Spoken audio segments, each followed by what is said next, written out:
En los albores de lo que se convertiría en el imperio más poderoso del mundo antiguo, existía una institución que, aunque nacida con propósitos modestos, llegaría a determinar el destino de emperadores y, con ello, el rumbo de la civilización occidental. La Guardia Pretoriana representa uno de los fenómenos más fascinantes y contradictorios de la historia romana, una fuerza creada para proteger que eventualmente se transformaría en la amenaza más peligrosa que enfrentarían los propios césares. Su historia es la crónica de cómo el poder militar concentrado, cuando se combina con la proximidad al corazón político de un Estado, puede convertirse en un arma de doble filo capaz de sostener o destruir imperios enteros. Para comprender la magnitud de esta institución, debemos remontarnos a una época anterior al esplendor imperial, cuando Roma era aún una república y sus generales necesitaban protección en tierras hostiles. Durante las campañas militares de la República Romana, los comandantes y gobernadores provinciales contaban con escoltas personales que velaban por su seguridad en medio de los peligros constantes que presentaban las guerras de conquista.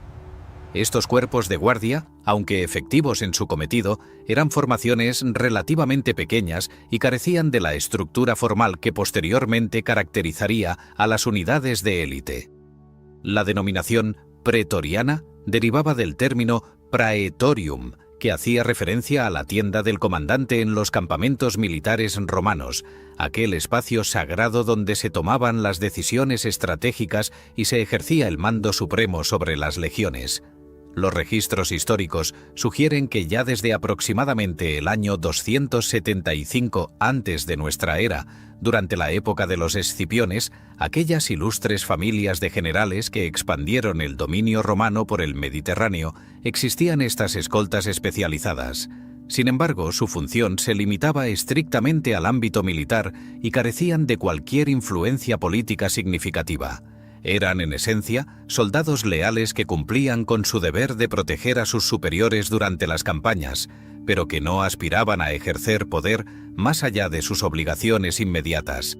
Esta situación cambiaría radicalmente con la llegada de un hombre cuya visión transformaría no solo la estructura militar romana, sino el concepto mismo de gobierno y autoridad en el mundo mediterráneo. Cuando Cayo Octavio, quien posteriormente adoptaría el nombre de Augusto, emergió victorioso de las devastadoras guerras civiles que habían desangrado a Roma durante décadas, se encontró frente a un desafío monumental. Había conquistado el poder supremo tras derrotar a sus rivales, pero mantener ese poder en una ciudad tradicionalmente hostil a la concentración de autoridad en manos de un solo hombre requería no solo habilidad política, sino también la capacidad de garantizar su propia seguridad física. En el año 27 antes de nuestra era, cuando el Senado romano le concedió el título honorífico de Augusto, nombre que evocaba respeto religioso y autoridad moral, este astuto estadista comprendió que necesitaba una fuerza militar permanente que pudiera protegerlo tanto de enemigos externos como de las siempre presentes conspiraciones que caracterizaban la vida política romana. Augusto, demostrando el genio político que lo caracterizaba, reconoció que aquella formación militar utilizada por los generales republicanos podía ser transformada en una institución mucho más sofisticada y poderosa. No se trataba simplemente de contar con guardaespaldas, sino de crear una fuerza de élite que simbolizara el nuevo orden imperial, que garantizara la estabilidad del régimen y que, al mismo tiempo, no despertara las sospechas o el rechazo de una clase senatorial todavía apegada a los ideales republicanos.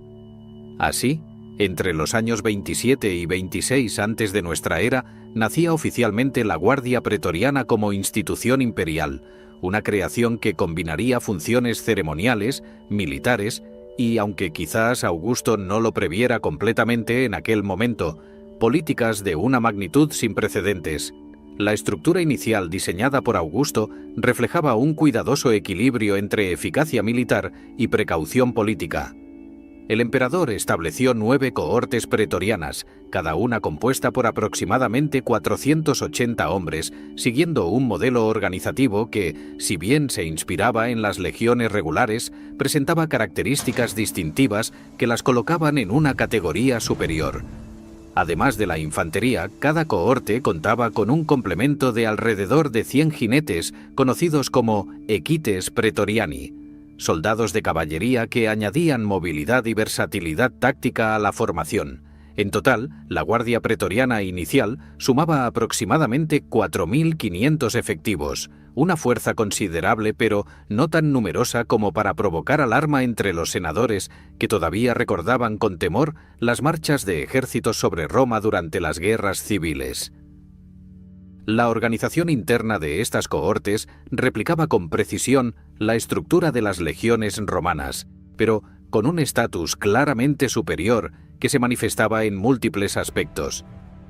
Cada cohorte se dividía en 3 manípulos, y estos, a su vez, se componían de 2 centurias, manteniendo así la jerarquía militar tradicional que había convertido al ejército romano en la máquina de guerra más eficiente de su época. Sin embargo, pertenecer a la Guardia Pretoriana significaba mucho más que simplemente formar parte de otra unidad militar. Los pretorianos disfrutaban de privilegios extraordinarios que los distinguían radicalmente de los legionarios comunes que defendían las fronteras del imperio en territorios lejanos y frecuentemente inhóspitos. El aspecto más evidente de este estatus privilegiado era su remuneración. Mientras un legionario regular recibía un salario que, aunque suficiente para vivir dignamente, no le permitía acumular grandes fortunas, los pretorianos percibían una paga significativamente superior que reflejaba tanto su prestigio como la importancia de su misión. Esta diferencia salarial no era trivial. Representaba el reconocimiento explícito por parte del emperador de que estos hombres no solo protegían sus fronteras, sino su propia vida y el futuro mismo del imperio. Además del salario base más elevado, los pretorianos recibían con frecuencia donaciones especiales, bonificaciones que los emperadores distribuían en ocasiones importantes o cuando necesitaban asegurar la lealtad de sus guardianes más cercanos. Otro privilegio fundamental que distinguía a los pretorianos era la duración de su servicio militar. Mientras los legionarios debían comprometerse a servir durante largos periodos que podían extenderse por décadas, alejándolos de sus familias y de cualquier posibilidad de vida civil durante los mejores años de su existencia, los pretorianos tenían la fortuna de enfrentar periodos de servicio considerablemente más cortos. Esta diferencia no era meramente administrativa. Representaba la posibilidad de retirarse en la plenitud de la vida, con una pensión generosa y la perspectiva de disfrutar de los frutos de su servicio durante muchos años. La combinación de mejor salario, servicio más breve y condiciones de vida superiores convertía el ingreso a la Guardia Pretoriana en una aspiración codiciada por los soldados más ambiciosos y capaces del ejército romano. El equipamiento de los pretorianos reflejaba igualmente su condición de élite. Mientras los legionarios utilizaban armamento y protección estándar, funcional pero sin excesivos refinamientos, los pretorianos portaban equipo de calidad superior, cuidadosamente elaborado y frecuentemente decorado, con emblemas que proclamaban su estatus especial. Sus armaduras eran más elaboradas, sus espadas de mejor manufactura, sus escudos lucían diseños distintivos que los identificaban inmediatamente como miembros de la Guardia Imperial. Esta superioridad en el equipamiento no era mera ostentación. En combate, la diferencia entre un arma bien forjada y una ordinaria podía determinar la vida o la muerte, y los pretorianos, encargados de proteger al emperador, debían contar con las mejores herramientas disponibles para cumplir su sagrada misión. Sin embargo, Augusto no concentró todo el poder de la Guardia en manos de un solo comandante, decisión que demostraba su sagacidad política y su comprensión de los peligros inherentes a otorgar demasiada autoridad a una única persona.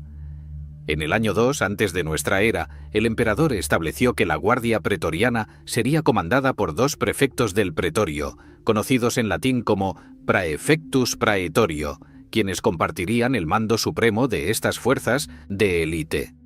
Esta dualidad en el liderazgo servía varios propósitos simultáneamente. Por un lado, permitía una mayor eficiencia operativa al distribuir las responsabilidades administrativas y tácticas.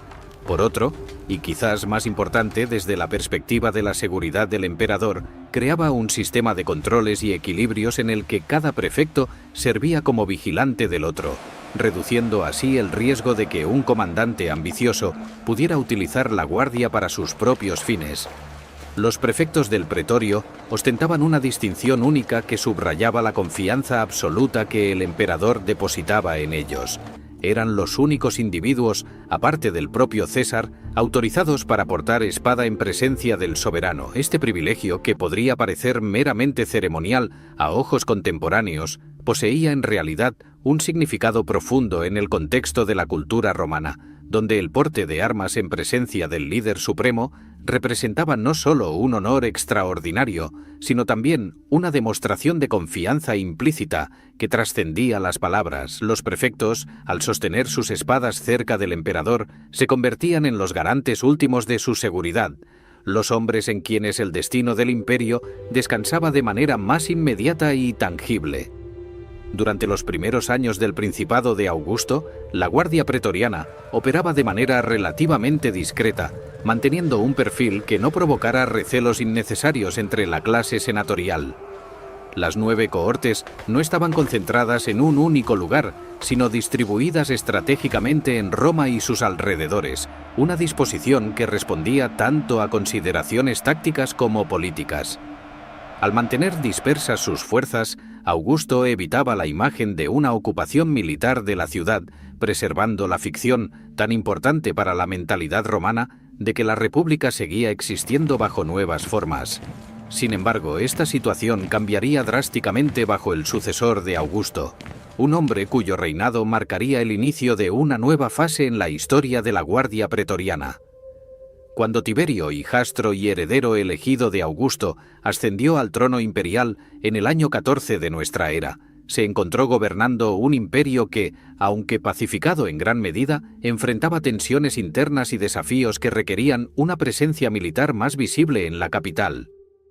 Tiberio, comandante militar experimentado antes de convertirse en emperador, comprendía la importancia estratégica de contar con fuerzas leales y bien organizadas en las proximidades del centro del poder. Durante su reinado, la Guardia Pretoriana experimentaría transformaciones significativas que ampliarían tanto su tamaño como su influencia en los asuntos del Estado. Una de las decisiones más trascendentes de Tiberio fue la expansión de la Guardia Pretoriana de 9 a 12 cohortes, incrementando sustancialmente el número de efectivos disponibles para la protección del emperador y el mantenimiento del orden en Roma. Este aumento no respondía únicamente a preocupaciones sobre la seguridad personal del César, reflejaba también el reconocimiento de que la capital del imperio, con su población cada vez más numerosa y diversa, requería una presencia militar capaz de actuar con rapidez y eficacia ante cualquier disturbio o amenaza potencial.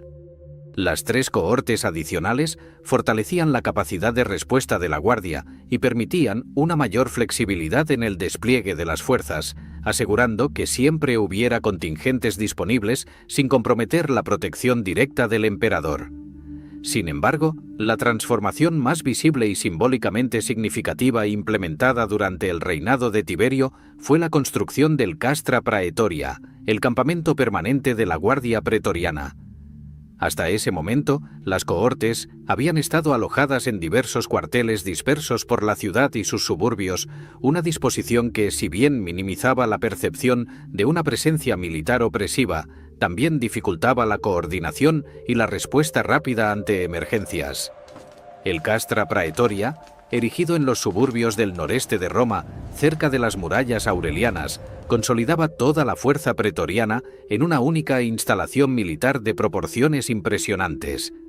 La construcción de este campamento permanente representaba mucho más que una simple mejora logística.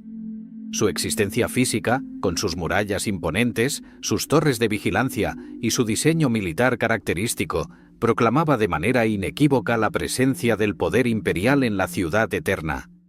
Los ciudadanos romanos, acostumbrados durante siglos a la ausencia de guarniciones militares permanentes dentro o cerca de la ciudad, debían ahora acostumbrarse a la vista de un complejo fortificado que albergaba miles de soldados leales al emperador. Esta concentración de fuerzas militares en las proximidades inmediatas de Roma marcaba el fin definitivo de cualquier pretensión de que el régimen imperial era simplemente una continuación refinada de la antigua república. El poder militar, antes mantenido a distancia prudente de la capital, se instalaba ahora de manera permanente y visible en el corazón del imperio.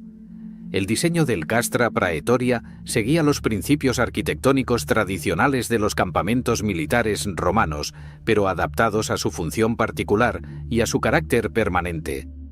A diferencia de los campamentos de campaña, construidos y desmontados regularmente durante las operaciones militares, este complejo se edificaba en piedra y ladrillo, con estructuras diseñadas para perdurar.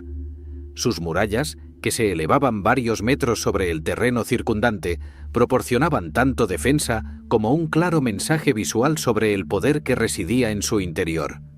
Las puertas, estratégicamente ubicadas en cada uno de los lados del perímetro rectangular, permitían el rápido despliegue de las tropas en cualquier dirección, mientras que el espacio interior se organizaba con la precisión geométrica característica de la ingeniería militar romana. Dentro del campamento, las instalaciones reflejaban la complejidad de una comunidad militar autosuficiente. Los barracones para los soldados se distribuían ordenadamente a lo largo de calles rectas que convergían en el Principia, el edificio central que servía como sede del comando y centro administrativo de la Guardia. Allí, los prefectos del pretorio ejercían su autoridad, planificaban operaciones, administraban justicia militar y coordinaban con las autoridades imperiales. Además de los espacios residenciales y administrativos, el complejo incluía áreas de entrenamiento donde los pretorianos perfeccionaban constantemente sus habilidades marciales, almacenes para el equipamiento y las provisiones, talleres para el mantenimiento de armas y armaduras e incluso instalaciones religiosas donde los soldados podían rendir culto a los dioses tradicionales y al propio emperador divinizado. La vida cotidiana dentro del Castra Praetoria combinaba la disciplina militar rigurosa con privilegios que reflejaban el estatus especial de sus ocupantes. Los pretorianos seguían un régimen de entrenamiento exigente que mantenía sus habilidades de combate afiladas.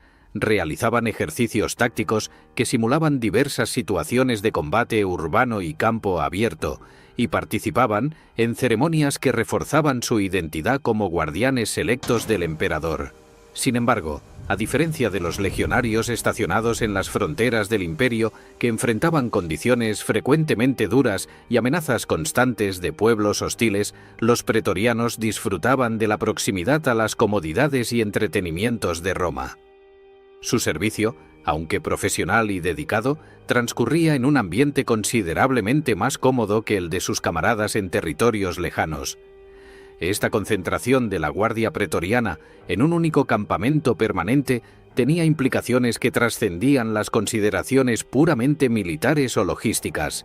Desde una perspectiva estratégica, el Castra Praetoria permitía movilizar rápidamente a miles de soldados bien entrenados ante cualquier emergencia en la capital, ya fuera un incendio devastador, un disturbio popular, una conspiración senatorial o una amenaza externa. La Guardia podía responder con una velocidad y eficiencia imposibles cuando las cohortes estaban dispersas.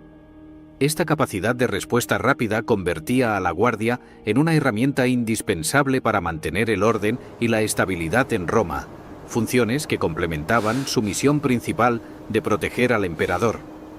Sin embargo, esta misma concentración de poder militar también generaba nuevas dinámicas políticas que tendrían consecuencias profundas para el futuro del imperio.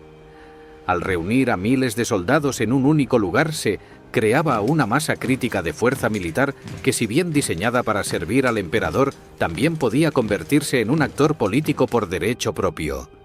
Los pretorianos, conscientes de su importancia para la supervivencia del régimen imperial y de su proximidad al centro del poder, comenzarían gradualmente a comprender que no eran meros instrumentos pasivos de la voluntad imperial, sino actores capaces de influir en el curso de los acontecimientos políticos.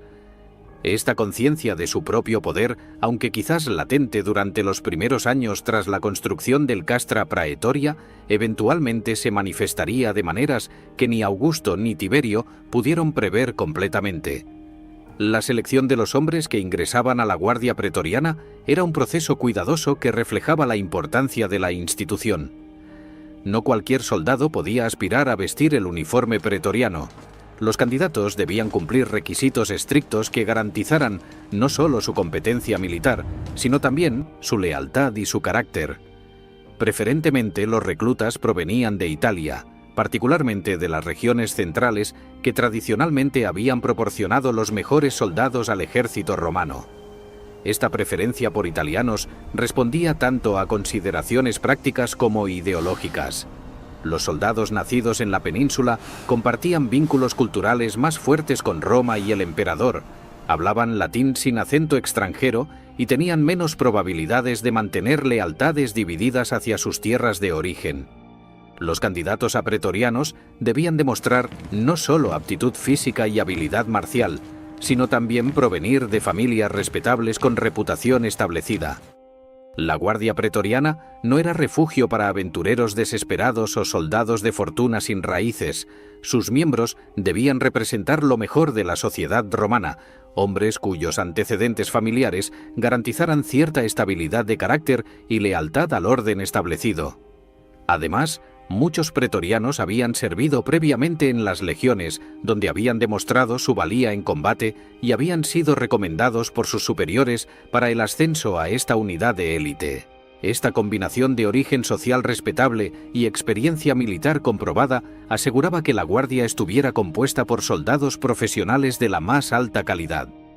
La apariencia de los pretorianos reflejaba su estatus especial de manera inmediatamente reconocible. Sus uniformes, más elaborados que los de los legionarios comunes, incluían túnicas de mejor calidad y capas distintivas que los identificaban como miembros de la Guardia Imperial. En ocasiones ceremoniales, portaban corazas decoradas con elaborados relieves que representaban escenas mitológicas o símbolos del poder imperial, proclamando visualmente su conexión con el emperador. Sus cascos, pulidos hasta brillar como espejos, frecuentemente incluían penachos distintivos que añadían altura y presencia a su figura. Los escudos ovales característicos de los pretorianos, diferentes de los rectangulares utilizados por las legiones, llevaban emblemas que cambiaban con cada emperador, símbolos de lealtad personal al César reinante más que al Estado abstracto. Las ceremonias públicas en las que participaba la Guardia Pretoriana constituían demostraciones cuidadosamente coreografiadas del poder imperial. Cuando el emperador realizaba apariciones públicas, los pretorianos formaban su escolta, una muralla humana de acero y disciplina que lo rodeaba y protegía mientras simultáneamente recordaba a la multitud quién detentaba el poder supremo. Durante triunfos militares, celebraciones de victorias imperiales o festividades religiosas importantes, la Guardia desfilaba por las calles de Roma con perfecta sincronización, sus armaduras relucientes bajo el sol mediterráneo, sus pasos resonando al unísono sobre las piedras antiguas de la ciudad eterna. Estos espectáculos no eran mera pompa. Servían propósitos políticos fundamentales al reforzar visualmente la autoridad del emperador y la estabilidad del régimen imperial. La relación entre el emperador y su guardia pretoriana era compleja y multifacética, combinando elementos de dependencia mutua con potenciales tensiones inherentes a la concentración de poder militar. El César necesitaba a los pretorianos para garantizar su seguridad física y proyectar su autoridad, mientras que los pretorianos dependían del emperador para su estatus privilegiado y sus generosas remuneraciones. Esta interdependencia creaba un vínculo que, en condiciones ideales, fortalecía tanto al gobernante como a sus guardianes. Sin embargo, también establecía una dinámica en la que cualquier debilidad percibida del emperador o cualquier insatisfacción entre los pretorianos podía desestabilizar rápidamente el equilibrio delicado sobre el que descansaba el régimen imperial. Los emperadores astutos comprendían que mantener la lealtad de la guardia requería más que simplemente pagar salarios generosos. Necesitaban cultivar vínculos personales con sus soldados, demostrar respeto por su valor y sacrificio, y asegurarse de que los pretorianos se sintieran no solo bien compensados, sino también apreciados y honrados. Algunos césares visitaban regularmente el Castra Praetoria, compartían comidas con los soldados, participaban en sus entrenamientos y mostraban interés genuino por su bienestar. Estas acciones, que podían parecer meramente ceremoniales, tenían un impacto profundo en la moral y la lealtad de la guardia.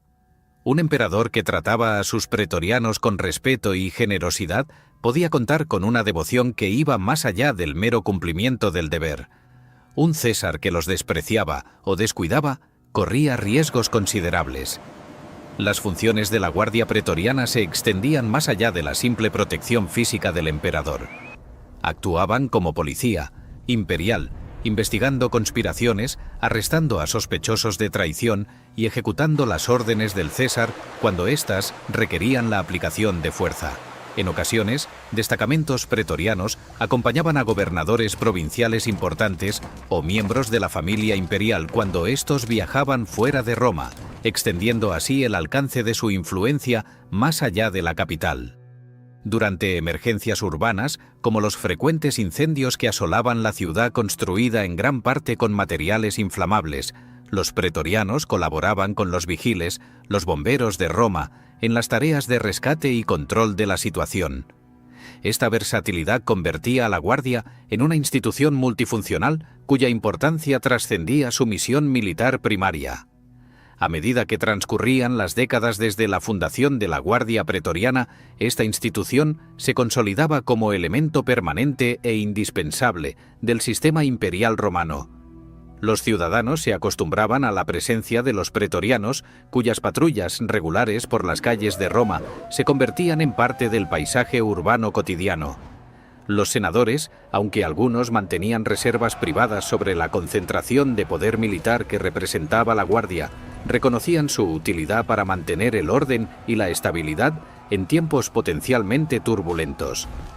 Los propios pretorianos desarrollaban una identidad corporativa distintiva, un sentido de pertenencia a una institución de élite que los distinguía del resto del ejército y de la sociedad civil.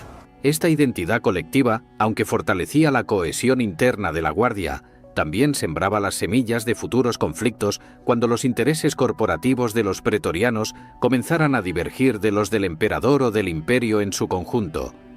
Durante estas décadas formativas del siglo I de nuestra era, la Guardia Pretoriana cumplía generalmente con las expectativas de sus fundadores, protegía eficazmente a los emperadores, mantenía el orden en Roma y proyectaba una imagen de poder y estabilidad imperial que tranquilizaba a los ciudadanos y disuadía a potenciales conspiradores. Los prefectos del pretorio, cuidadosamente seleccionados por su lealtad y competencia, administraban la institución con profesionalismo y servían fielmente a sus señores imperiales. El equilibrio entre poder militar y control político parecía funcionar razonablemente bien, validando la visión de Augusto cuando concibió esta fuerza de élite. Sin embargo, bajo esta superficie aparentemente estable, se gestaban dinámicas que eventualmente transformarían a la Guardia de Protectora en amenaza de garante de la estabilidad imperial en fuente de caos político. Los acontecimientos que transformarían radicalmente el papel de los pretorianos en el sistema imperial ya se insinuaban en el horizonte, preparando el escenario para una de las historias más extraordinarias de poder, ambición y traición que el mundo antiguo conocería. La transformación de la Guardia Pretoriana de simple instrumento de protección imperial a actor político de primer orden no ocurrió de manera súbita, sino a través de un proceso gradual que revelaría las contradicciones inherentes a concentrar tanto poder militar en las manos de una institución que por su propia naturaleza debía permanecer subordinada a la autoridad imperial. A medida que transcurrían las décadas desde su fundación, los prefectos del pretorio comenzaron a acumular funciones que excedían ampliamente sus responsabilidades militares originales, convirtiéndose en figuras cuya influencia penetraba todos los aspectos de la administración imperial. Esta evolución transformaría fundamentalmente el equilibrio de poder en el corazón del imperio. Los prefectos pretorianos, inicialmente concebidos como comandantes militares, cuya principal ocupación consistía en organizar y dirigir las fuerzas de la Guardia, descubrieron rápidamente que su proximidad constante al emperador les proporcionaba oportunidades únicas para influir en las decisiones imperiales. A diferencia de los senadores, que solo interactuaban con el César durante sesiones formales o audiencias específicas, los prefectos del pretorio tenían acceso diario al soberano, lo acompañaban en sus actividades cotidianas y participaban en conversaciones donde se discutían asuntos de Estado de la más alta importancia. Esta intimidad con el centro del poder les permitía no solo ejecutar órdenes, sino también participar en su formulación, transformándolos gradualmente de servidores en consejeros. El emperador, por su parte, frecuentemente encontraba ventajoso consultar a sus prefectos pretorianos sobre cuestiones que iban más allá de los asuntos puramente militares. Estos hombres, seleccionados por su lealtad y competencia, ofrecían perspectivas valiosas y podían ejecutar decisiones delicadas con discreción y eficiencia. Con el paso del tiempo, los prefectos comenzaron a formar parte del Consilium Principis, el Consejo Asesor Imperial, donde se deliberaban las políticas más importantes del Estado. Esta inclusión formal en los procesos de toma de decisiones imperiales representaba un reconocimiento explícito de que el rol de los prefectos había evolucionado significativamente desde sus orígenes estrictamente militares. Además de sus funciones consultivas, los prefectos del pretorio gradualmente adquirieron responsabilidades judiciales de considerable magnitud. El emperador, desbordado por la cantidad de casos legales que requerían su atención, comenzó a delegar en sus prefectos la autoridad para juzgar ciertos tipos de disputas y crímenes. Esta jurisdicción se expandió progresivamente hasta que los prefectos pretorianos se convirtieron en jueces de apelación, cuyas sentencias poseían peso comparable al de los magistrados tradicionales de Roma. Su autoridad judicial se extendía particularmente sobre casos que involucraban a militares, pero eventualmente abarcó también disputas civiles y casos criminales que afectaban a ciudadanos comunes. Esta acumulación de poder judicial agregaba otra dimensión al creciente prestigio e influencia de los prefectos. Las responsabilidades financieras y logísticas representaban otro ámbito donde los prefectos pretorianos expandieron su dominio. La administración del vasto aparato militar romano requería supervisar presupuestos enormes, coordinar el suministro de equipamiento y provisiones para decenas de legiones dispersas por todo el imperio, y gestionar los complejos sistemas de pago que mantenían la lealtad de los soldados. Los prefectos, debido a su experiencia militar y su posición privilegiada dentro de la estructura imperial, naturalmente asumieron roles cada vez más importantes en estos aspectos administrativos. Su capacidad para influir en la asignación de recursos militares y en las decisiones sobre logística les proporcionaba palancas adicionales de poder que reforzaban su posición ya dominante dentro del sistema imperial. Esta acumulación de funciones administrativas, judiciales, militares y consultivas transformaba a los prefectos del pretorio en figuras cuyo poder solo era superado por el del propio emperador. En muchos sentidos, se habían convertido en los segundos hombres más poderosos del imperio, individuos cuya influencia penetraba todos los aspectos del gobierno imperial. Sin embargo, esta concentración de autoridad en manos de los prefectos también generaba peligros considerables. Un prefecto ambicioso y sin escrúpulos podía explotar su posición privilegiada para perseguir sus propios objetivos, manipular al emperador o incluso conspirar contra él. El caso de Lucio Helio Sejano durante el reinado de Tiberio ilustraría de manera dramática hasta qué punto un prefecto pretoriano podía convertirse en una amenaza para el propio emperador al que supuestamente servía. Sejano, nombrado prefecto del pretorio durante los primeros años del reinado de Tiberio, demostró ser un individuo de ambición ilimitada y astucia política excepcional. Aprovechando la creciente tendencia del emperador a retirarse de la vida pública de Roma y gobernar desde su villa en la isla de Capri, Sejano se posicionó gradualmente como intermediario indispensable entre el César y el resto del imperio. Controlaba el acceso al emperador, filtraba la información que llegaba a Tiberio y ejecutaba las órdenes imperiales según su propia interpretación. Esta posición le permitió consolidar su poder de manera sistemática, eliminando a rivales potenciales mediante acusaciones de traición y construyendo una red de lealtades que lo convertía en el hombre más poderoso de Roma después del propio emperador. La influencia de Sejano se extendía mucho más allá de su control sobre la guardia pretoriana. Había cultivado cuidadosamente alianzas con senadores ambiciosos, había colocado a sus partidarios en posiciones clave dentro de la administración imperial y había utilizado su autoridad judicial para perseguir a cualquiera que cuestionara su creciente dominio. Durante varios años, Sejano operó esencialmente como coemperador en todo, excepto en el nombre, tomando decisiones que afectaban el destino de miles de personas y dirigiendo las políticas del imperio según sus propios intereses. Su ascenso parecía imparable, y muchos en Roma comenzaron a especular que eventualmente podría incluso aspirar al trono imperial mismo, una ambición que habría sido impensable para un simple prefecto del pretorio en las décadas anteriores. Sin embargo, la arrogancia excesiva de Sejano eventualmente provocaría su caída. En el año 31 de nuestra era, cuando sus conspiraciones alcanzaron un punto donde representaban una amenaza directa para la seguridad de Tiberio y la estabilidad del régimen imperial, el emperador finalmente actuó con decisión.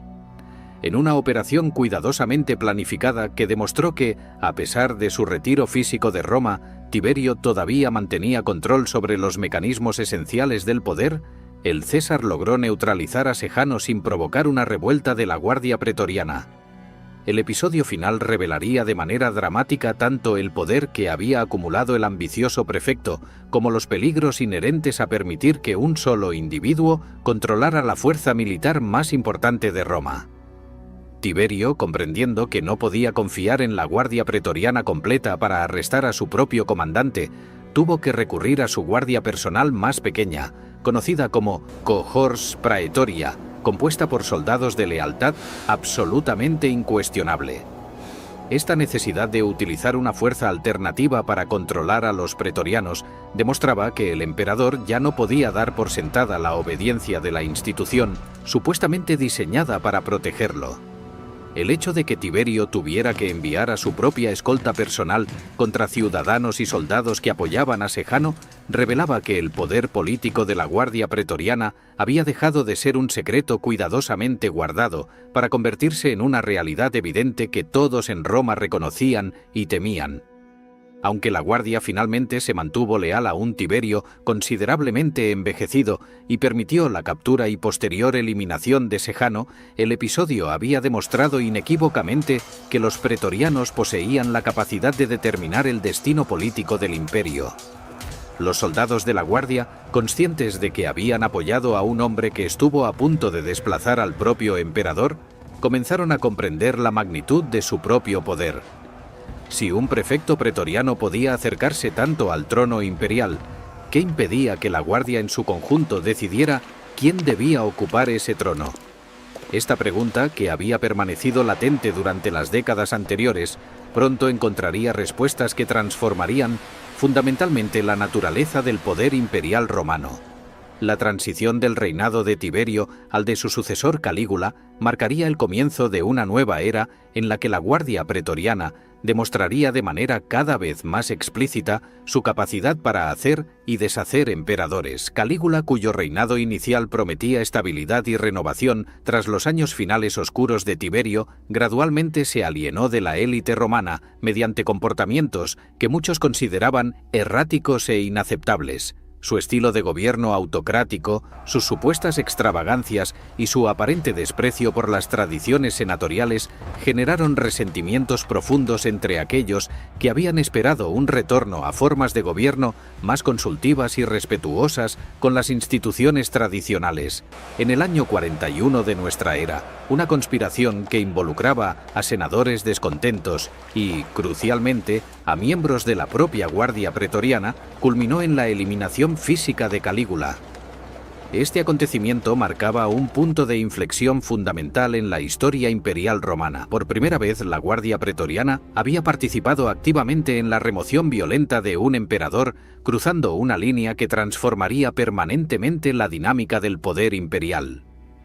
Aunque los conspiradores pretorianos actuaron en conjunto con senadores que también buscaban el fin del reinado de Calígula, el hecho de que soldados cuya misión primordial era proteger al César hubieran participado en su eliminación enviaba un mensaje inequívoco sobre el nuevo equilibrio de fuerzas en Roma. Las horas, inmediatamente posteriores a la desaparición de Calígula, revelaron otro aspecto crucial del poder pretoriano que tendría consecuencias duraderas para el sistema imperial. Mientras el Senado deliberaba sobre la posibilidad de restaurar la República o seleccionar un nuevo emperador, soldados de la Guardia Pretoriana descubrieron a Claudio, tío de Calígula, escondido en el Palacio Imperial.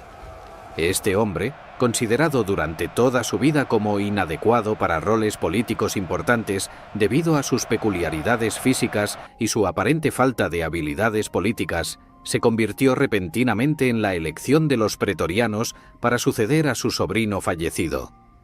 Los soldados, reconociendo que Claudio representaba continuidad dinástica y prometía recompensarlos generosamente por su apoyo, lo escoltaron al Castra Praetoria y lo proclamaron emperador.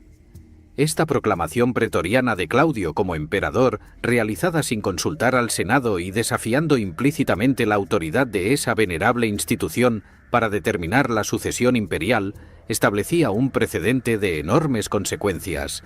Los pretorianos habían demostrado que poseían no solo la capacidad de remover emperadores, sino también el poder de instalarlos. El Senado, enfrentado al hecho consumado de un emperador respaldado por varios miles de soldados bien armados y disciplinados, no tuvo más opción que aceptar la decisión pretoriana.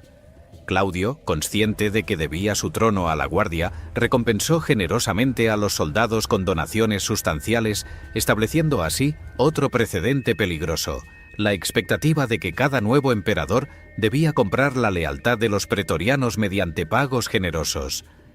El reinado de Claudio demostraría que un emperador colocado en el trono por la Guardia Pretoriana podía gobernar efectivamente y realizar contribuciones significativas al imperio.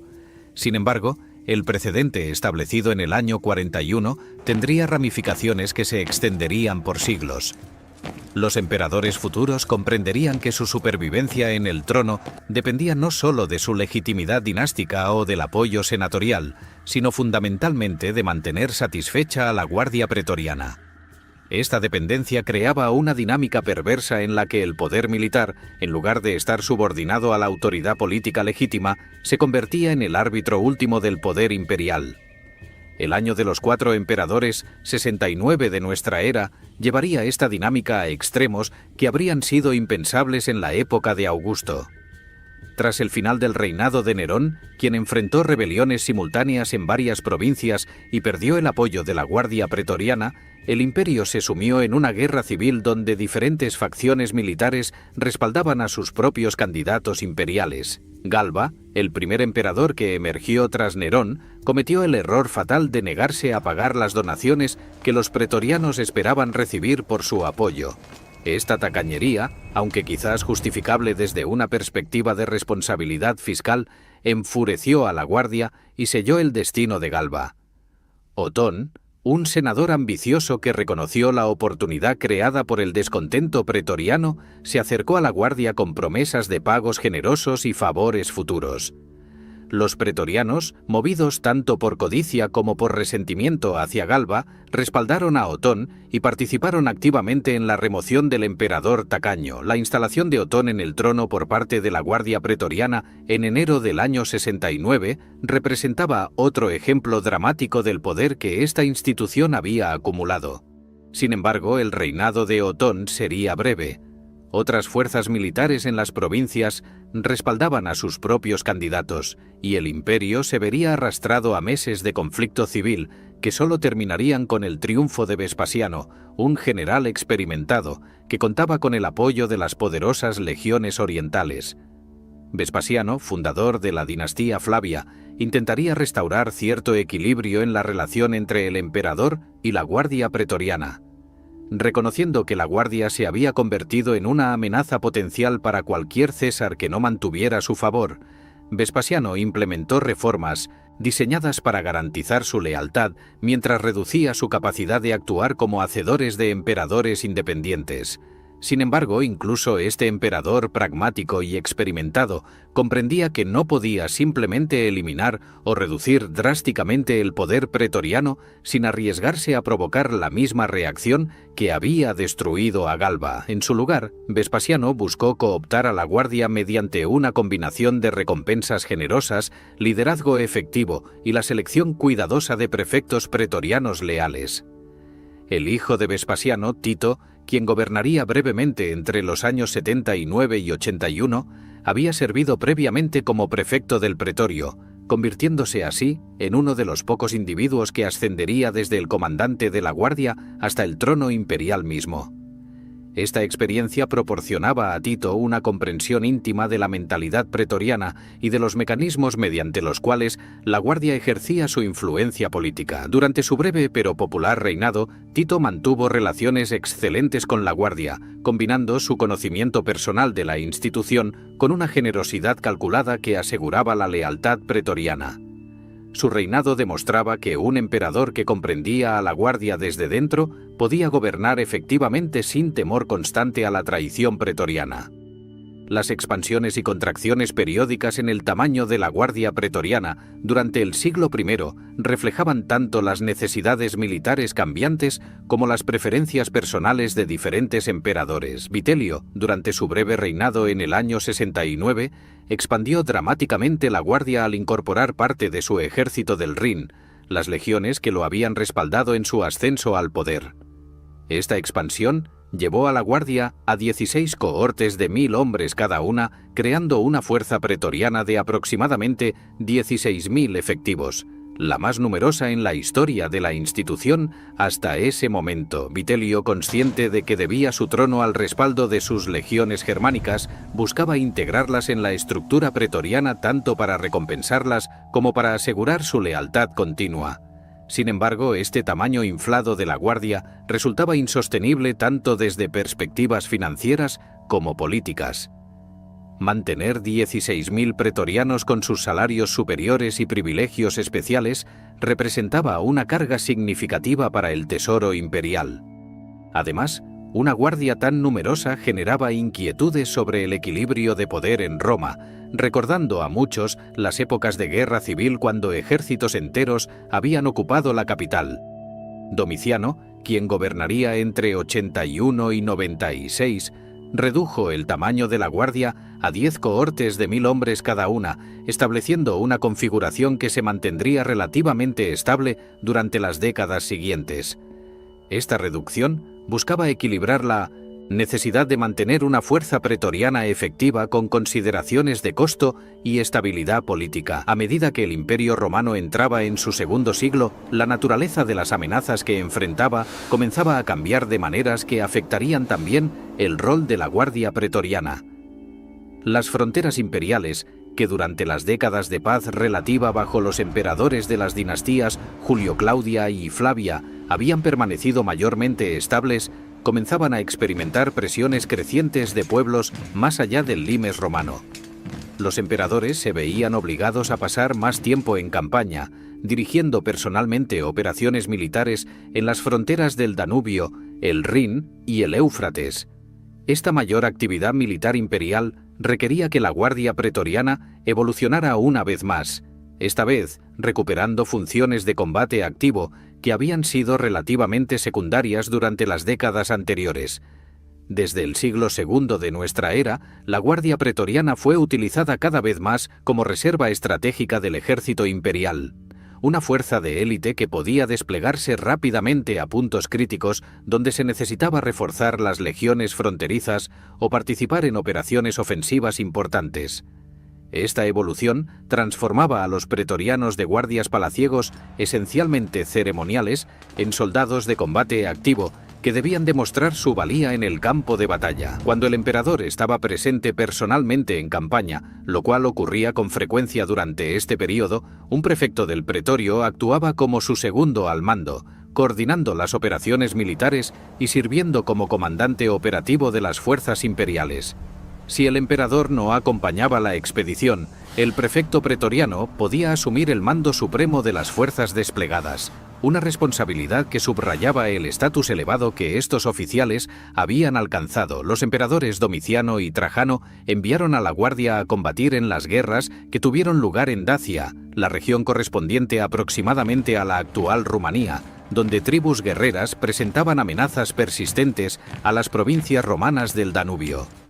Los pretorianos, aunque inicialmente poco acostumbrados al combate intensivo tras décadas dedicadas principalmente a funciones de guardia y policía en Roma, demostraron que conservaban las habilidades militares que justificaban su reputación de fuerza de élite.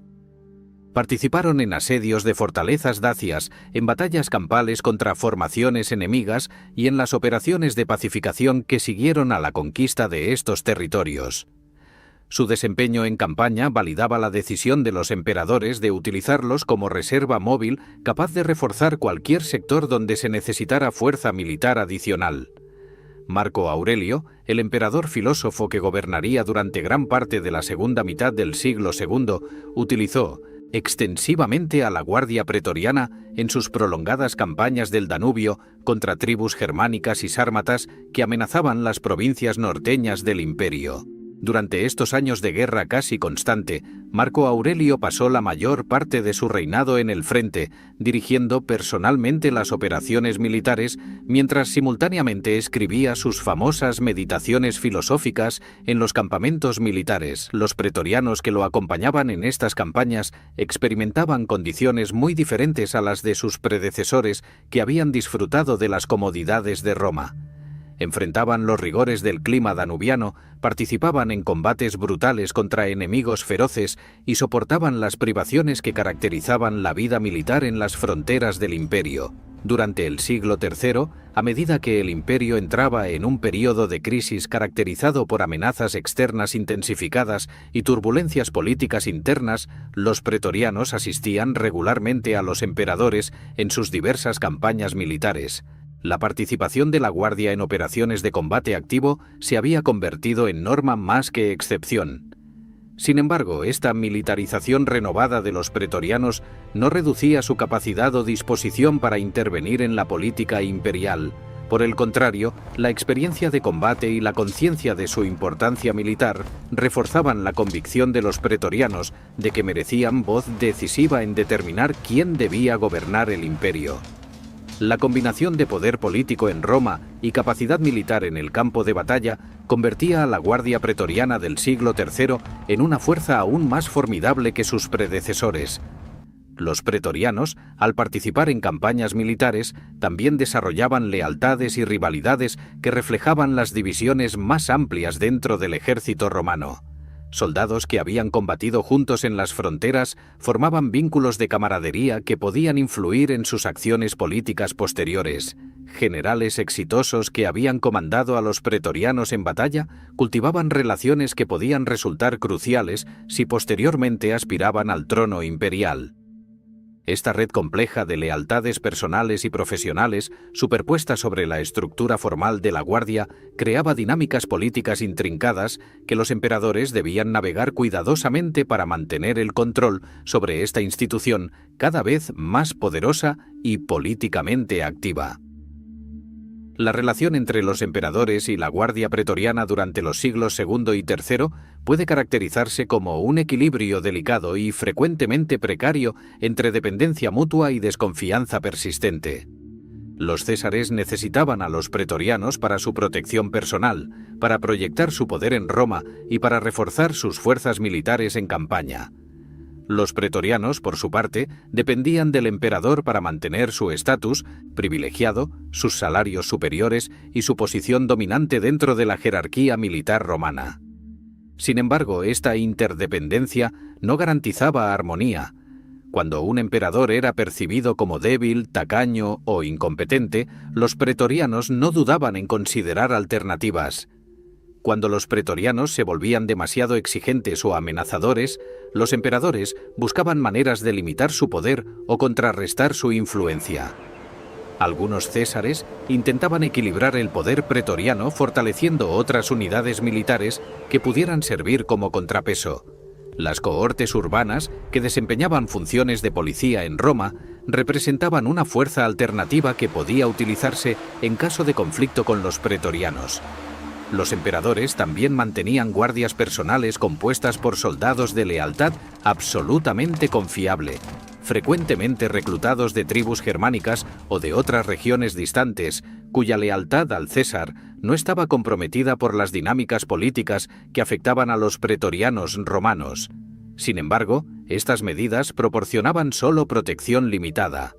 En última instancia, la Guardia Pretoriana permanecía como la fuerza militar más poderosa en Roma, y ningún emperador podía gobernar efectivamente sin al menos su aquiescencia pasiva, sino su apoyo activo. La conciencia creciente entre los pretorianos de su propio poder político transformaba gradualmente la cultura institucional de la Guardia. Lo que había comenzado como un cuerpo de élite dedicado a proteger al emperador evolucionaba hacia una institución que se veía a sí misma como guardián del imperio en su conjunto, con derecho a juzgar la idoneidad de los césares y actuar cuando consideraban que el gobernante no servía adecuadamente los intereses del Estado o, más frecuentemente, los intereses propios de la Guardia. Esta autopercepción inflada, aunque peligrosa para la estabilidad imperial, no carecía completamente de fundamento. Los pretorianos argumentaban, no sin cierta lógica, que su proximidad al centro del poder y su experiencia en asuntos militares y políticos los calificaban únicamente para evaluar la calidad del liderazgo imperial.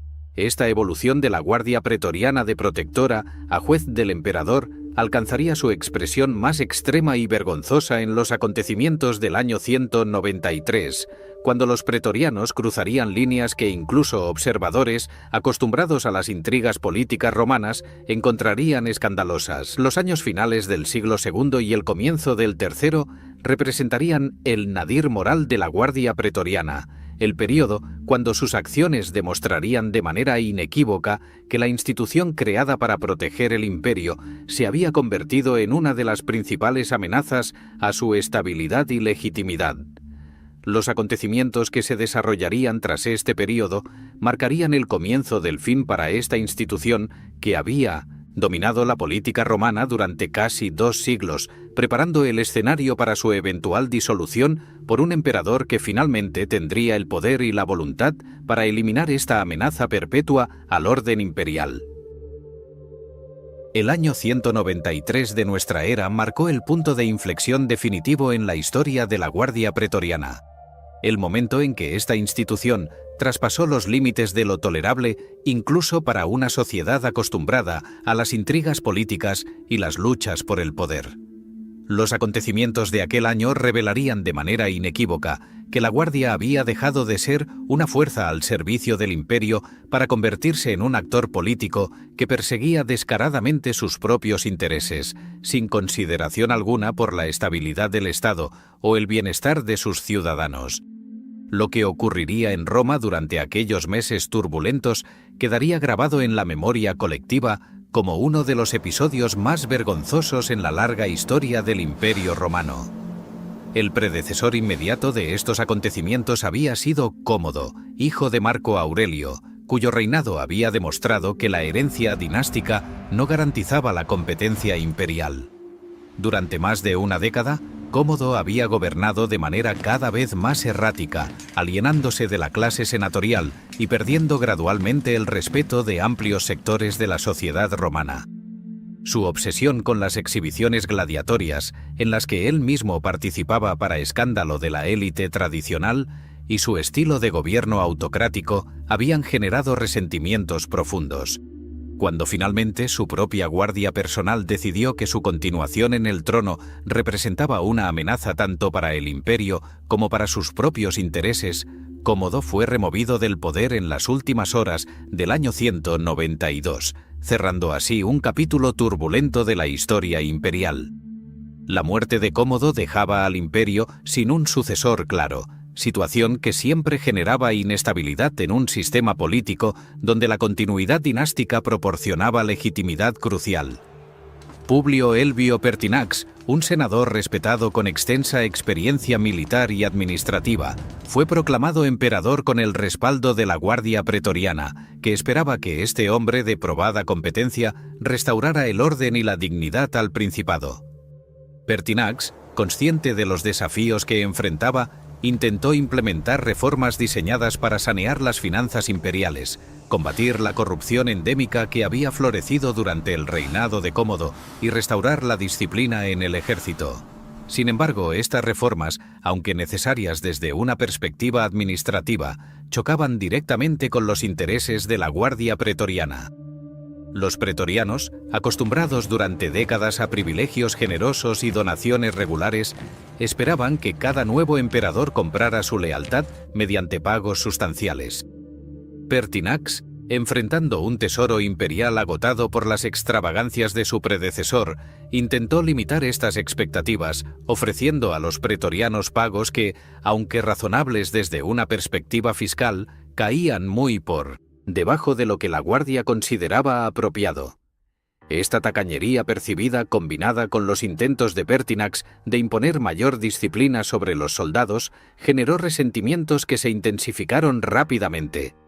Los pretorianos, sintiendo que sus intereses no estaban siendo adecuadamente atendidos, comenzaron a conspirar contra el emperador que ellos mismos habían instalado apenas meses antes.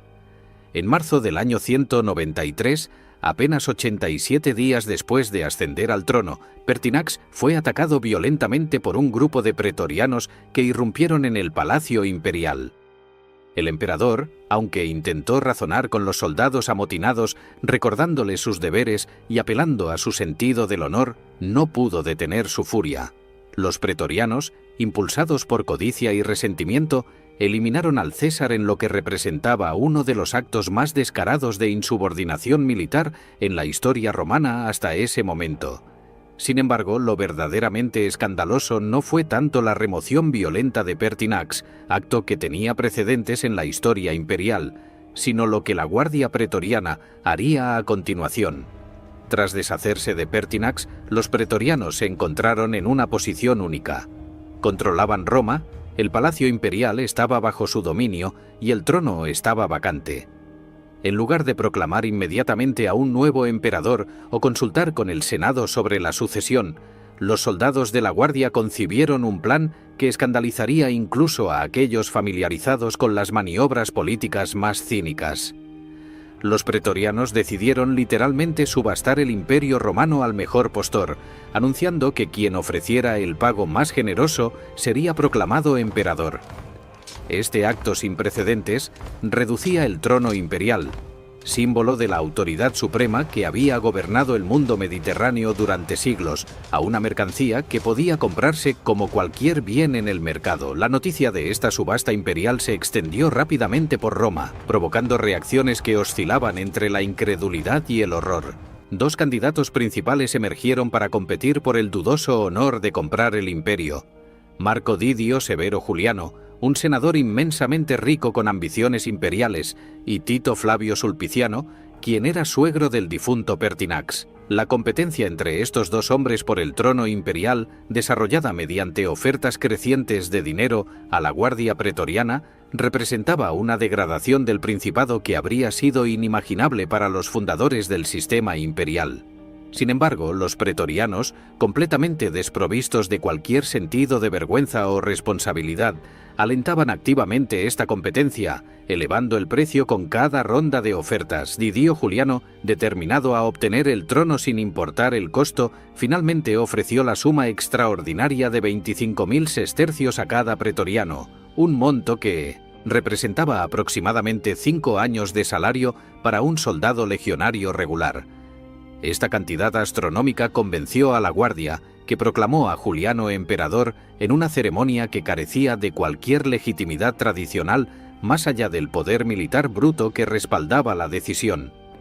El nuevo César, habiendo comprado literalmente su trono, entró en el palacio imperial con la distinción dudosa de ser el único emperador en la historia romana, cuya reivindicación al poder se basaba exclusivamente en haber ofrecido la mayor cantidad de dinero a soldados amotinados. El reinado de Didio Juliano estaba condenado desde su inicio. La noticia de la subasta imperial generó indignación no solo en Roma, sino en todo el imperio, particularmente entre los ejércitos estacionados en las provincias. Estos soldados, que habían pasado años defendiendo las fronteras imperiales bajo condiciones frecuentemente duras, se sintieron insultados por la idea de que el trono pudiera simplemente comprarse mediante sobornos a la guardia privilegiada que disfrutaba de las comodidades de la capital. Más importante aún, los comandantes de los ejércitos provinciales reconocieron que el precedente establecido por los pretorianos los autorizaba implícitamente a proclamar sus propios emperadores, respaldados por las legiones bajo su mando. 3 generales provinciales respondieron casi simultáneamente a la crisis desencadenada por la subasta pretoriana.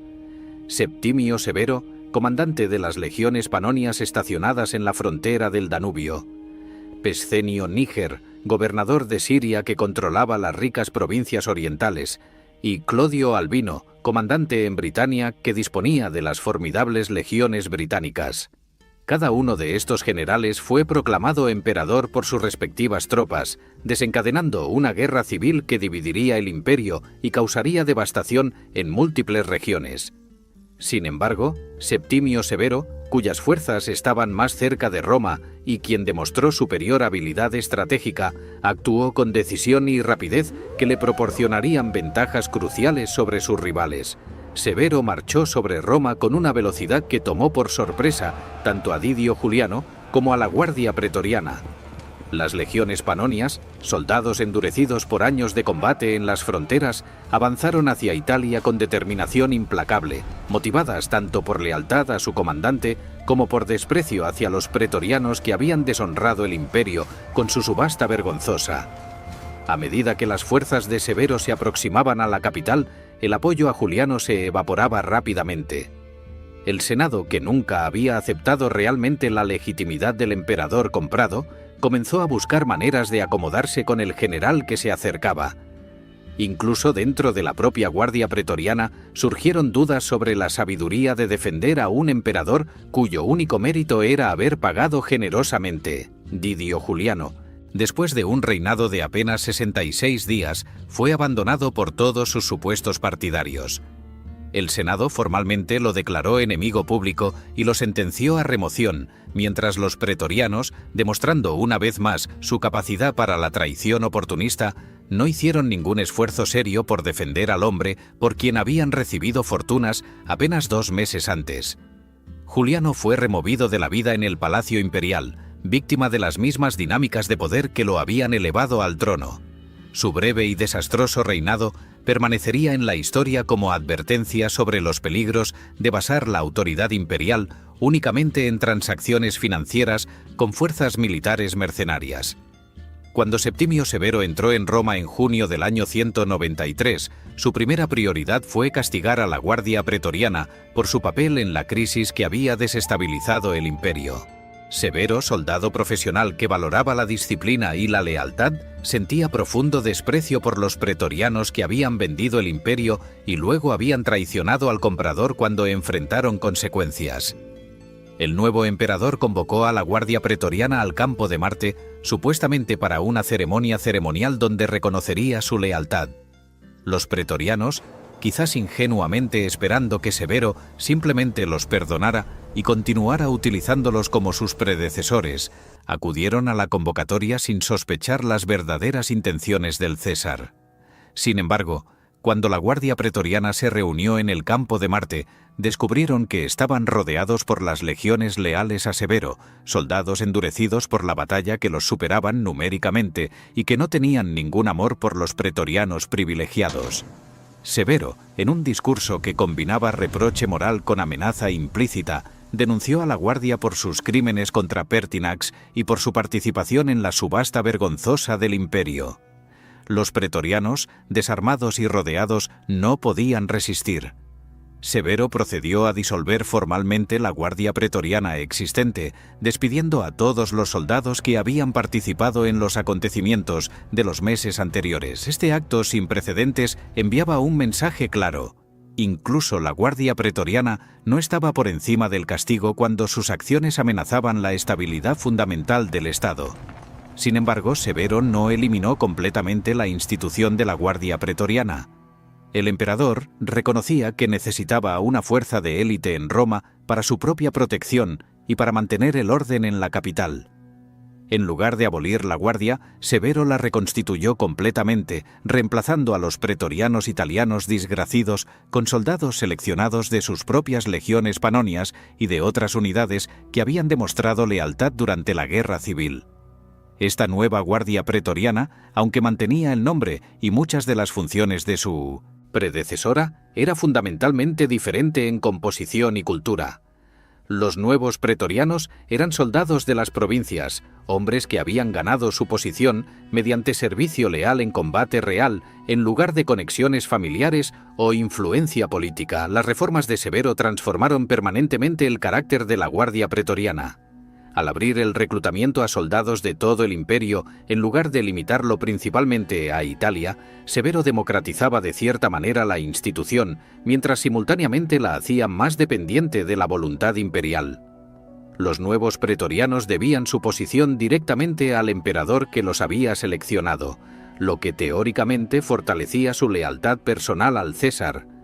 Además, muchos de estos soldados habían experimentado el combate real contra enemigos formidables, lo que los convertía en una fuerza militar más efectiva que los pretorianos anteriores, quienes frecuentemente habían servido principalmente en funciones ceremoniales y de policía. Severo también expandió significativamente el tamaño de la Guardia Pretoriana, aumentando el número de cohortes y el tamaño individual de cada unidad.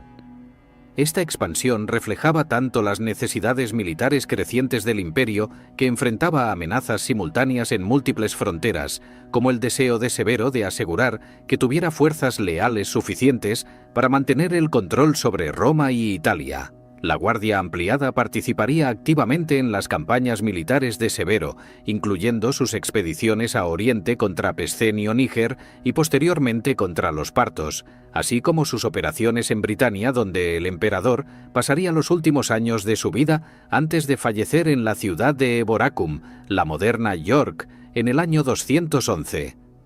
El consejo que Septimio Severo supuestamente dio a sus hijos en su lecho de muerte resumía su filosofía de gobierno: enriquecer a los soldados y no preocuparse por nadie más. Esta máxima, aunque quizás simplificada o exagerada por historiadores posteriores, capturaba una verdad fundamental sobre el imperio del siglo III. El poder imperial descansaba cada vez más exclusivamente sobre el respaldo militar, y mantener la lealtad del ejército requería recompensas generosas y atención constante a los intereses de los soldados. La Guardia Pretoriana, reconstituida por Severo, permanecía como elemento central de este sistema, pero ahora operaba dentro de un contexto donde otras fuerzas militares también reclamaban influencia sobre la sucesión imperial y las políticas del Estado. El siglo III de nuestra era, que los historiadores frecuentemente denominan el período de la crisis o la anarquía militar, vería al Imperio Romano enfrentar desafíos simultáneos de una magnitud sin precedentes. Las fronteras del imperio eran atacadas por enemigos cada vez más organizados y agresivos. Tribus germánicas presionaban sobre el Rin y el Danubio. El renovado imperio sasánida en Persia amenazaba las provincias orientales y diversos pueblos aprovechaban cualquier signo de debilidad romana para lanzar incursiones devastadoras. Internamente, el imperio sufría crisis económicas severas, con inflación galopante que erosionaba el valor de la moneda, interrupciones comerciales que afectaban la prosperidad y plagas recurrentes que diezmaban la población. En este contexto de crisis múltiples, la estabilidad política se desmoronaba progresivamente. Entre los años 235 y 284, el imperio experimentaría lo que los historiadores llaman la anarquía militar, un período durante el cual docenas de individuos reclamarían el título imperial, frecuentemente varios simultáneamente en diferentes partes del imperio. La mayoría de estos emperadores efímeros gobernaban solo por meses o, en algunos casos, semanas antes de ser derrocados por rivales o eliminados por sus propias tropas. La Guardia Pretoriana, aunque había sido castigada severamente por Septimio Severo, recuperó gradualmente su influencia política y participó activamente en el carrusel incesante de proclamaciones y derrocamientos imperiales que caracterizaba este período caótico. Los pretorianos del siglo III operaban en un ambiente radicalmente diferente al de sus predecesores del siglo I. El imperio ya no era gobernado desde Roma de manera estable. Los emperadores pasaban la mayor parte de su tiempo en las fronteras, dirigiendo campañas militares contra amenazas externas o luchando contra usurpadores internos.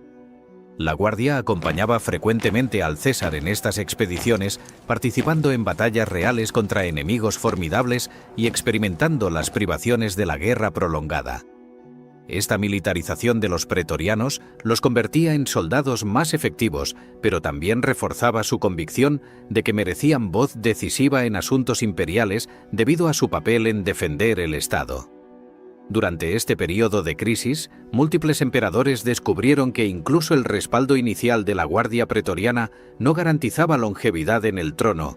Maximino el Tracio, quien gobernó entre 235 y 238, fue proclamado emperador por sus tropas sin ninguna conexión con la dinastía Severa, estableciendo un precedente donde la habilidad militar y el apoyo del ejército superaban completamente consideraciones de legitimidad dinástica o aprobación senatorial. Gordiano III, quien llegó al trono siendo adolescente en el año 238, dependía completamente del apoyo pretoriano y de su prefecto del pretorio, Timesiteo, quien efectivamente gobernaba el imperio en su nombre. Cuando Timesiteo falleció durante una campaña contra los persas, fue reemplazado por Filipo el Árabe, quien posteriormente eliminaría al joven emperador y tomaría el trono para sí mismo. La sucesión de emperadores durante la crisis del siglo III revelaba un patrón inquietante. Comandantes militares exitosos eran proclamados emperadores por sus tropas, gobernaban brevemente mientras enfrentaban amenazas externas o rivales internos y luego eran derrocados por otros generales cuyas fuerzas habían ganado ascendencia temporal. La Guardia Pretoriana participaba activamente en este ciclo, respaldando a emperadores cuando estos parecían capaces de garantizar su seguridad y privilegios, pero abandonándolos rápidamente cuando surgían alternativas más prometedoras. Esta inestabilidad crónica debilitaba fundamentalmente la capacidad del imperio para responder efectivamente a las crisis externas, ya que cada cambio de régimen generaba disrupciones administrativas y frecuentemente guerras civiles que desviaban recursos de las fronteras amenazadas. Algunos emperadores del siglo III intentaron reformar el sistema imperial para reducir la dependencia del capricho militar y establecer estructuras más estables de gobierno. Aureliano, quien gobernó entre 270 y 275, logró reunificar temporalmente el imperio tras un período durante el cual partes significativas del territorio romano habían estado bajo control de usurpadores regionales. Sin embargo, incluso Aureliano, a pesar de sus éxitos militares impresionantes, eventualmente fue eliminado por conspiradores, demostrando que ningún emperador, sin importar cuán competente, estaba completamente seguro. Probo, su sucesor, enfrentó un destino similar, víctima de soldados descontentos que se rebelaron contra su disciplina estricta.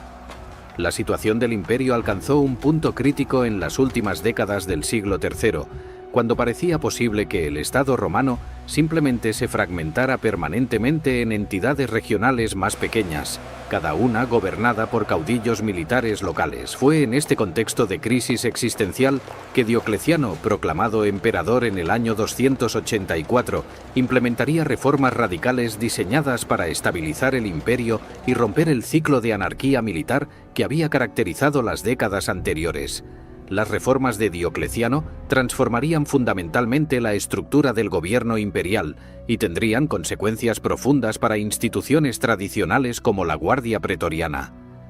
Diocleciano reconoció que el imperio se había vuelto demasiado vasto y enfrentaba demasiadas amenazas simultáneas para ser gobernado efectivamente por un solo emperador. Su solución fue la creación de la tetrarquía, un sistema donde 4 gobernantes compartirían el poder imperial. 2 emperadores senior, titulados Augustos, gobernarían las mitades oriental y occidental del imperio respectivamente, mientras que 2 emperadores junior, llamados Césares, asistirían a los Augustos y servirían como sus sucesores designados. Este sistema pretendía proporcionar liderazgo coordinado sobre múltiples frentes simultáneamente, mientras establecía una sucesión ordenada que eliminaría las guerras civiles que habían plagado las décadas anteriores. La tetrarquía de Diocleciano también implicaba una reorganización fundamental de las estructuras militares y administrativas del imperio. El emperador dividió las provincias en unidades más pequeñas y más numerosas, reduciendo así el poder de gobernadores individuales que podrían usar sus territorios como bases para rebeliones.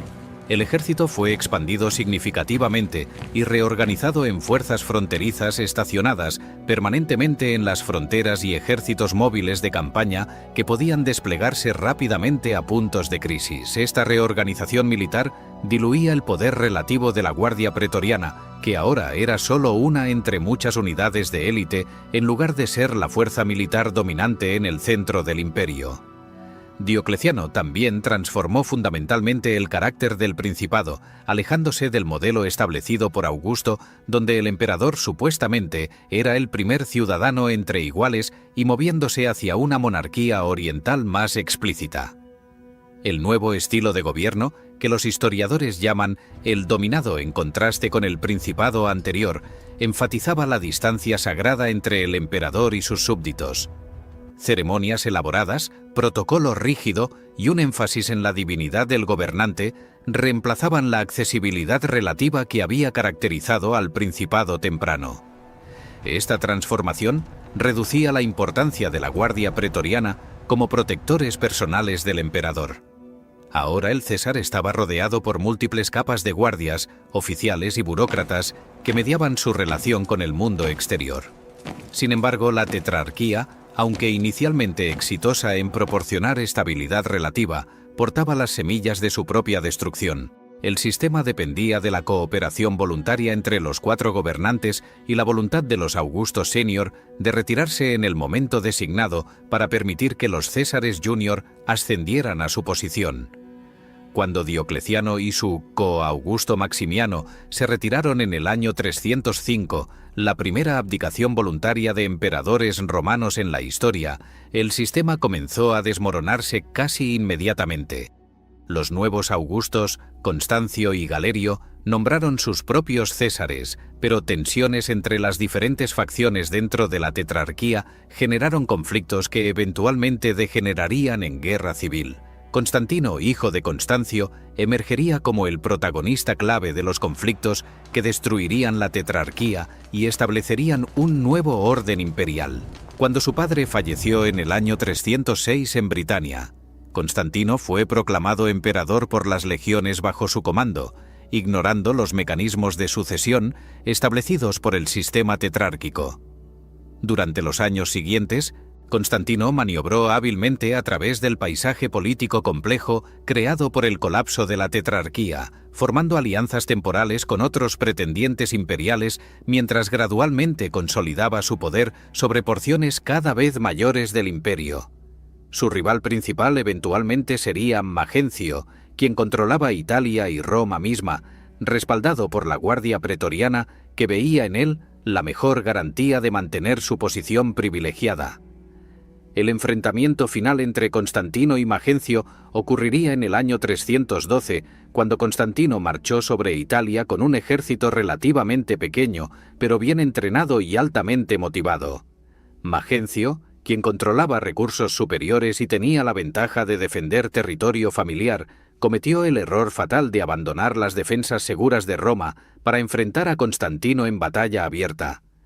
El 28 de octubre del año 312, los dos ejércitos se encontraron cerca del puente Milvio, la estructura que llevaba la vía Flaminia sobre el río Tíber hacia Roma. La batalla que siguió no solo determinaría el destino de los dos rivales imperiales, sino también sellaría el destino de la Guardia Pretoriana después de casi 3 siglos y medio de existencia. La batalla del puente Milvio se convertiría en uno de los enfrentamientos más significativos en la historia romana, no tanto por su escala, que era relativamente modesta comparada con algunas de las grandes batallas del pasado romano, sino por sus consecuencias duraderas. Constantino, quien posteriormente afirmaría haber tenido una visión divina antes de la batalla que lo inspiró a hacer que sus soldados pintaran símbolos cristianos en sus escudos, demostró superioridad táctica decisiva. Las fuerzas de Magencio, que incluían elementos sustanciales de la Guardia Pretoriana, fueron derrotadas de manera concluyente. Durante la confusión de la retirada, Magencio mismo pereció, ahogándose en el Tíber cuando el puente temporal que había construido para permitir el movimiento de sus tropas colapsó bajo el peso de los soldados que huían. La victoria de Constantino en el puente Milvio le proporcionaba control indisputable sobre la mitad occidental del imperio y lo posicionaba como el gobernante más poderoso del mundo romano. Sin embargo, Constantino reconoció que su victoria militar debía consolidarse mediante decisiones políticas que eliminaran las amenazas institucionales a su poder. La Guardia Pretoriana, que había respaldado a Magencio hasta el final y que representaba una amenaza potencial continua dada su larga historia de intervención política, ocupaba la primera posición en su lista de problemas a resolver. Constantino, a diferencia de emperadores anteriores que habían castigado o reformado la Guardia, pero mantenido su existencia, decidió que la institución en sí misma era irreformable y debía ser eliminada permanentemente. En los meses que siguieron a su victoria, Constantino procedió a disolver definitivamente la Guardia Pretoriana.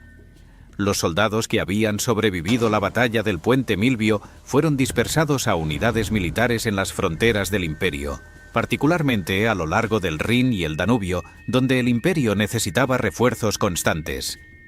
El Castra Praetoria, el campamento que durante siglos había servido como sede del poder pretoriano en Roma, fue demolido, borrando así el símbolo físico más visible de la institución. Los prefectos del pretorio, cuyo cargo había acumulado poder inmenso durante los siglos anteriores, vieron sus funciones militares eliminadas completamente, aunque el título continuó existiendo para designar a administradores civiles de alto rango sin comando militar. Constantino reemplazó la Guardia Pretoriana con formaciones militares completamente nuevas, más directamente bajo control imperial. Las Scholae Palatinae, cuerpos de guardias imperiales compuestos por soldados seleccionados personalmente por el emperador y frecuentemente reclutados de tribus germánicas o de otras regiones periféricas, asumieron las funciones de protección imperial. Estos nuevos guardias carecían de las tradiciones, la identidad corporativa y la base de poder institucional que había convertido a los pretorianos en actores políticos independientes. Constantino también descentralizó el comando militar, creando múltiples estructuras de mando que se equilibraban mutuamente y reduciendo así la posibilidad de que cualquier fuerza militar única pudiera dominar la política imperial como la Guardia Pretoriana había hecho durante tanto tiempo. La disolución de la Guardia Pretoriana por Constantino marcaba el fin definitivo de una era en la historia romana. Durante casi 3 siglos y medio, desde su fundación por Augusto hasta su abolición por Constantino, la Guardia había sido testigo y participante en algunos de los acontecimientos más dramáticos del imperio. Había protegido a emperadores y los había derrocado. Había participado en grandes batallas y en conspiraciones palaciegas, había simbolizado tanto el poder imperial como sus limitaciones más graves. Su historia ilustraba las tensiones fundamentales inherentes a cualquier sistema político que concentra poder militar cerca del centro del gobierno sin mecanismos institucionales adecuados para garantizar su subordinación a la autoridad civil legítima. Las lecciones de la Guardia Pretoriana resonarían a través de los siglos siguientes, influyendo en cómo estados posteriores organizarían sus fuerzas de seguridad. El peligro de crear un cuerpo militar privilegiado con acceso directo al líder político y sin controles efectivos sobre su poder había sido demostrado de manera demasiado clara por la historia pretoriana. Los reformadores políticos de épocas futuras estudiarían la experiencia romana como advertencia sobre los riesgos de concentrar poder militar excesivo en las manos de una institución que, por su propia naturaleza, posee los medios para imponer su voluntad mediante fuerza. El equilibrio apropiado entre proporcionar seguridad efectiva para los líderes del Estado y prevenir que los guardianes se conviertan en amenazas permanecería como desafío central del diseño político a través de la historia. La Guardia Pretoriana también dejaba un legado más amplio en términos de comprender las dinámicas de poder en regímenes autoritarios. Su evolución de fuerza protectora a actor político independiente ilustraba cómo instituciones diseñadas para servir propósitos específicos pueden desarrollar intereses corporativos propios que eventualmente entran en conflicto con los objetivos que supuestamente deben servir. La capacidad de los pretorianos para actuar como hacedores de emperadores demostraba que el control sobre la violencia organizada proporciona influencia política fundamental. una verdad que permanece relevante en contextos políticos contemporáneos donde fuerzas militares o de seguridad ejercen poder desproporcionado. La historia de la Guardia Pretoriana servía igualmente como recordatorio de que ninguna institución política es inmutable. Lo que Augusto había creado con propósitos específicos en el contexto del siglo I, antes de nuestra era, había evolucionado dramáticamente durante los siglos siguientes, adaptándose a circunstancias cambiantes, pero también desarrollando características que, eventualmente, la convertirían en obstáculo para la estabilidad imperial, en lugar de garante de esa estabilidad. La decisión de Constantino de abolir completamente la Guardia en lugar de intentar otra reforma demostraba reconocimiento de que algunas instituciones, una vez corrompidas más allá de cierto punto, no pueden ser salvadas mediante ajustes incrementales, sino que deben ser eliminadas y reemplazadas por estructuras completamente nuevas. El imperio que emergió tras las reformas de Constantino era fundamentalmente diferente del que había existido durante los siglos del Principado. El emperador ya no residía en Roma, sino en nuevas capitales como Constantinopla, la ciudad que Constantino fundó en el sitio de la antigua Bizancio y que se convertiría en el centro del Imperio Oriental durante más de un milenio. El cristianismo, que Constantino había favorecido abiertamente, gradualmente reemplazaría las religiones tradicionales romanas como fe dominante del imperio, transformando la cultura y los valores de la civilización romana. El ejército estaba reorganizado según principios que reflejaban las realidades militares cambiadas del siglo IV, con énfasis en movilidad y flexibilidad, en lugar de las legiones pesadas tradicionales. En este mundo transformado, no había lugar para una institución como la Guardia Pretoriana, que había estado tan íntimamente vinculada con el orden político anterior. Los pretorianos habían sido criaturas del Principado, dependientes de las estructuras y dinámicas que caracterizaban ese sistema de gobierno.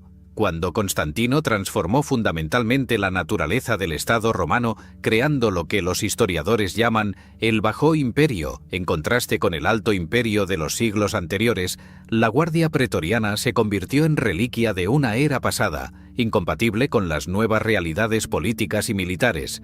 Su disolución era tanto causa como síntoma de estas transformaciones más amplias que redefinían la civilización romana mientras ésta entraba en sus siglos finales. Para los soldados individuales que habían servido en la Guardia Pretoriana, la disolución de su institución representaba la pérdida de privilegios extraordinarios y de un estatus social elevado que los había distinguido de sus contemporáneos.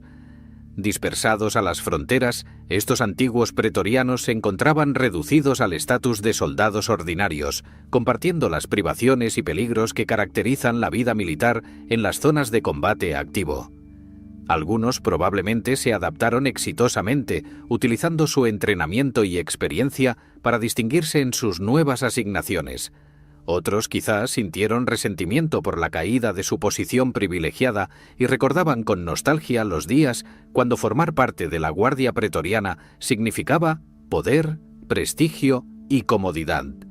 Sin embargo, independientemente de sus sentimientos personales, no tenían poder para resistir las decisiones del emperador victorioso, que había derrotado tanto a sus camaradas como a su institución. La memoria de la Guardia Pretoriana persistiría en la conciencia histórica mucho después de su disolución física. Escritores posteriores, tanto romanos como de civilizaciones subsecuentes, reflexionarían sobre el fenómeno pretoriano como ejemplo cautivador de cómo el poder militar puede corromper instituciones y desestabilizar estados. La Guardia se convertiría en símbolo de la traición y el oportunismo, representando en el imaginario popular la imagen del guardián que traiciona a aquellos que debe proteger. Esta reputación negativa, aunque no completamente injustificada dada la historia documentada de intervenciones pretorianas en la política imperial, quizás simplificaba excesivamente la realidad más compleja de una institución que también había servido fielmente a muchos emperadores y había contribuido a mantener el orden durante períodos de estabilidad. 3 siglos y medio de existencia habían demostrado que la Guardia Pretoriana era simultáneamente indispensable y peligrosa, protectora y destructora, símbolo de poder imperial y amenaza perpetua a ese poder. Esta dualidad fundamental nunca fue resuelta satisfactoriamente durante la vida de la institución.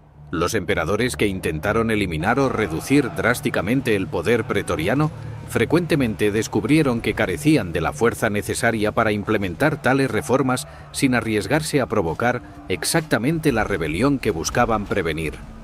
Aquellos que aceptaban el poder pretoriano y buscaban cooptarlo mediante recompensas generosas, frecuentemente descubrían que estaban alimentando una bestia cuyo apetito nunca podía satisfacerse completamente y que eventualmente podría volverse contra ellos si percibían debilidad u oportunidad.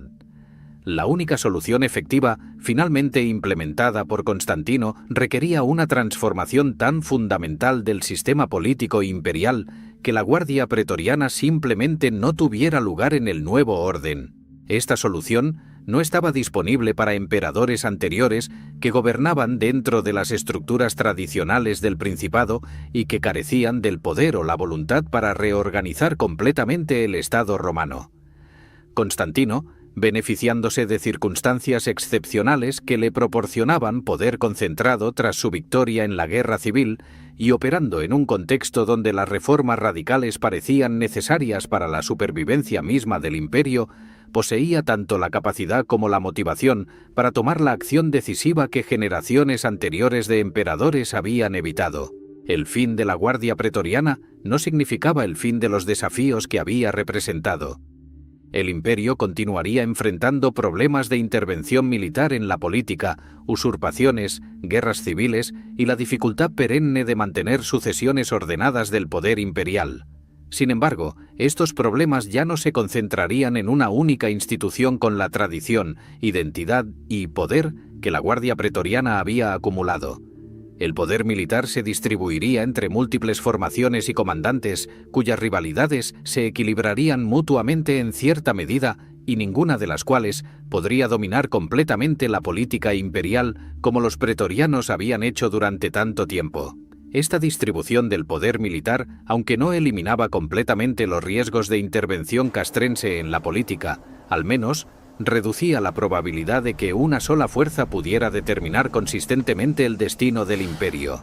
Así concluía la extraordinaria historia de la Guardia Pretoriana, una institución que había presenciado tanto gloria como infamia, que había servido con honor y traicionado con descaro, que había protegido el imperio y amenazado su estabilidad. Desde su fundación modesta como escolta imperial, hasta su apogeo como hacedores de emperadores y finalmente hasta su disolución ignominiosa, la Guardia había recorrido un arco histórico que ilustraba tanto las posibilidades como los peligros inherentes a concentrar poder militar en el corazón del Estado. Su legado perduraría no como modelo a emular, sino como advertencia a considerar, un recordatorio permanente de que aquellos encargados de proteger el poder deben estar ellos mismos sujetos a controles efectivos, o inevitablemente se convertirán en la amenaza más grave que ese poder enfrentará.